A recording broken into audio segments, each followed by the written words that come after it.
তারা ব্যাখ্যার জন্য সময় নেবে, মানে এর সাথে এক্সপ্লেইন করার জন্য তাদের যৌক্তিকতার জন্য সময় নিতে পারবে, কিন্তু রিপোর্ট তাদেরকে 30শে নভেম্বরের মধ্যে দাখিল করতে হবে। আমরা কি একটু জানতে পারি যে মহাসমাবেশ থেকে কী ধরনের কর্মসূচি আসতে পারে? মানে মোটামুটি এক ধরনের এখন নিশ্চিত যে কমিশন আপনাদের ডেডলাইনের মধ্যে কিছুই করতে পারতেছে না, সেই জায়গায় আপনাদের কী ধরনের পরবর্তী কর্মসূচি আসতে পারে? আসলে দেখেন, সময় বলে দেয়, টাইম হচ্ছে, সময় বলে দিবে যে কী ধরনের কর্মসূচি আসবে। আমরা এমন একটা কর্মসূচি বা হেডলাইনে যাব, তখনকার সিচুয়েশনে কমিশন বছরের কাজ সপ্তাহে করার জন্য দৌড়ঝাঁপ শুরু করবে। আমরা চাই না সম্মানিত সদস্যগণ ওই ধরনের একটা পেরেশানিতে বা হ্যাসেলে পড়ে যান।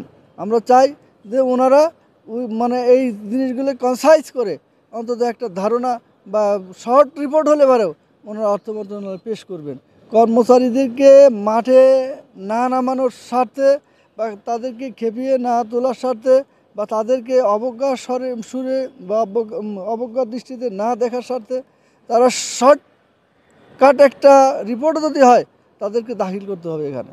এরপরে তারা ব্যাখ্যার জন্য সময় নেবে, মানে এর সাথে এক্সপ্লেইন করার জন্য তাদের যৌক্তিকতার জন্য সময় নিতে পারবে, কিন্তু রিপোর্ট তাদেরকে 30শে নভেম্বরের মধ্যে দাখিল করতে হবে।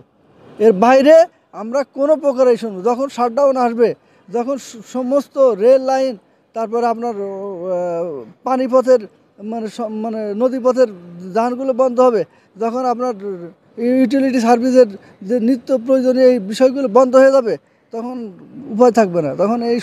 তখন আমাদের কাছে যেমন দায়বদ্ধ আছে, তখন সারা বাংলাদেশের মানুষের কাছে তাদের দায়বদ্ধতা প্রমাণিত হবে যে তারা আসলে তাদের অবস্থান থেকে সেইভাবে আন্তরিকতা প্রদর্শন করেনি বা তাদের পারফরমেন্স শো করতে পারেননি।